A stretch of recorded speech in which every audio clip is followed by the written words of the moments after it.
Our cultural agenda welcomes Andrea Dempster Chung, Executive Director of Kingston Creative, who will give us some insight into the beautiful efforts of Kingston Creative during the pandemic. Good evening, Ms. Dempster Chung. First question, if I may, how has the creative community been affected by pandemic, and what exactly is it that you're doing to help them alleviate some of the pain? The creative community has really been very affected by the pandemic. We issued a survey, and about 70% of the creatives that we surveyed are trying to find some way to pivot. And I think 80% indicated that they needed some kind of financial assistance. So the situation is quite serious. So what Kingston Creative has been doing, we have issued 45 million Jamaican dollars in grants to creatives ranging from 500 US to 3,000 US.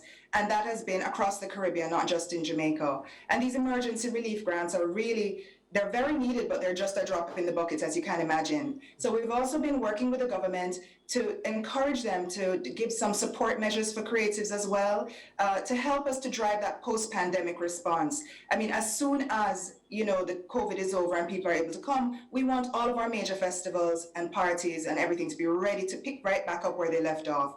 And so support measures like tax relief, grants for creative businesses, those kind of things are really necessary. And other countries have also adopted those to make sure their creative sector is able to recover and help the nation to recover. The $47 million that you've given, where did you get that money from? I beg pardon? The $47 million in grants. Yes, that was through an international partnership with the American Friends of Jamaica and an arts NGO in Barbados called Fresh Milk. So that was a grant that we went out and got and were able to distribute. Could you tell us a bit more of this arrangement you have with IDB and CreaTech? I believe it says here it's a 3-year arrangement for 1.25 million. What exactly is that, and what do you hope to accomplish with it? Well, it's 1.25 million US, and the program is called CreaTech. Now, you've all heard of fintech and medtech, and how technology is really not separate from creativity. It's a driver of creativity. And so it encompasses everything from, you know, the new things we're hearing about crypto art and NFTs, to augmented reality, virtual reality, the Internet of Things, AI. All of these things involve the merger of creativity and technology. So this program is really going to accelerate our natural talent. It involves training, it involves new digital platforms for creatives, and it also involves building the ecosystem. So we're very, very happy during the pandemic to have signed this $1.3 million US partnership with the IDB Labs. Well, as well as we've been doing our regular stuff like painting murals in downtown. That, of course, can be done social distance, nice and safe. So our partnership with TEF, we've been working along with the artists and continuing with the murals too. Yeah, we've seen some lovely murals. We just saw a lovely new one at Sabina Park. Was that one of yours?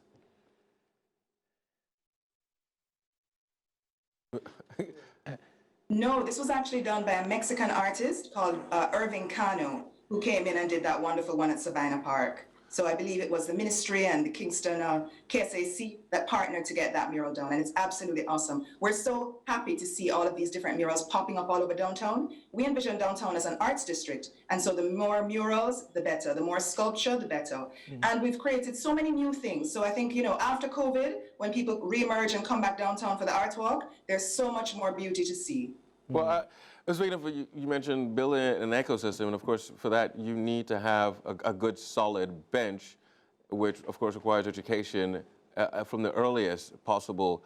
Now, what are you doing regarding that, particularly when it comes to digital media? Because when I attended, there was no much in the way of digital.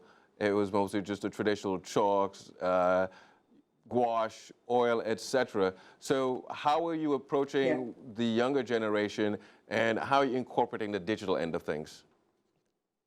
So you brought up a very, very good point. Like, what our creators need, our creators have a lot of talent. So we don't try and train in creative skills. We train in business skills, and specifically digital skills, because now all creatives who want to survive have to be operating in a digital world. So we've signed a partnership with Heart, a 3-year partnership where we're designing these new digital courses for creative entrepreneurs. And the first one actually starts next week, Monday, not this Monday, but the next Monday. And it's run by DDA, a local digital marketing group. And they're going to be teaching digital marketing and distribution to creatives. So this is very, very important to have this partnership where we're delivering these digital skills. Another thing that creatives need to know is IP protection. If you're going in the digital space, you have to know how to protect yourself. Social media management. All of a sudden, an artist can't just hang their things on hang out their shingle. They have to be able to navigate social media in order to meet their audience where they are. So digital skills training, very, very important. And we're super grateful to Hart for going out on a limb with us and really focusing on the creative sector. And how do you envision that the creative sector will change as a result of the pandemic?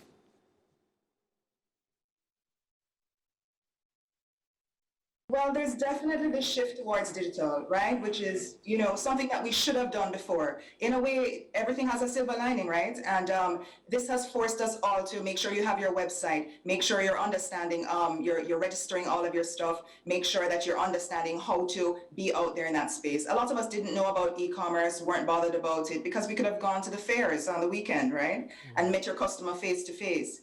So I think post-pandemic, Jamaica is brand Jamaica. People are going to come back to Jamaica. But what's going to be there downtown as a result of this CreaTech partnership is new digital apps for people to book tours, new digital apps for e-commerce, and also culture maps for people to navigate through virtually and get virtual tours or in-person tours. Yes. It's some really exciting stuff that's coming up through the CreaTech partnership. You talk about the digital and the, getting new customers. Do you find that it's been almost a year now or more than a year? You find that people are moving to that? I mean, Jamaicans are a little slow to do business online. Are the artists, art community seeing people coming on digital payments and so on?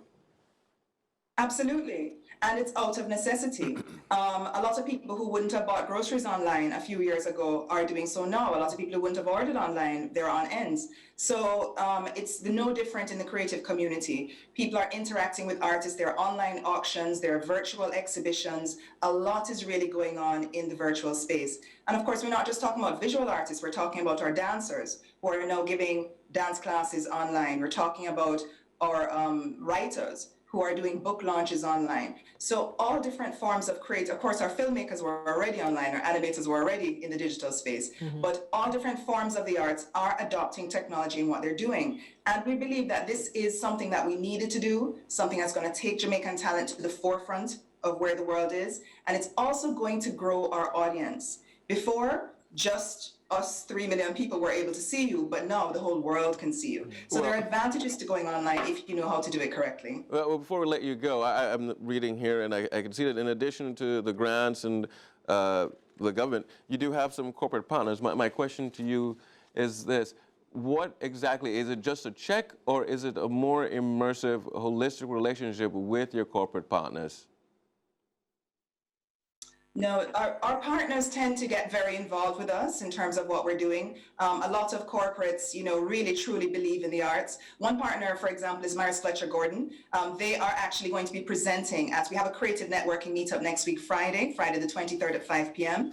And they're going to be presenting on IP for creatives, how to protect your art. As well as JIPO will also be there, Marcus Goff, who's their Deputy Director and Head of Senior Legal Counsel, as well as the Bob Marley Foundation, Sabrina Webster, from the Bob Marley Group of Companies, actually, because they are premier in protecting their copyrights anywhere you land in the world. And so they'll be coming with some real world advice for creatives it's an excellent panel about how to protect your art.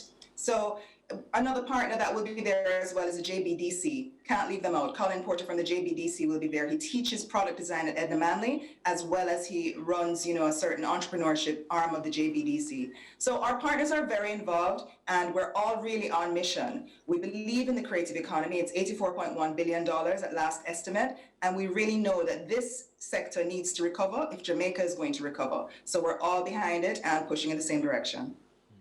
Okay. Andrea, thanks so much for joining us this evening.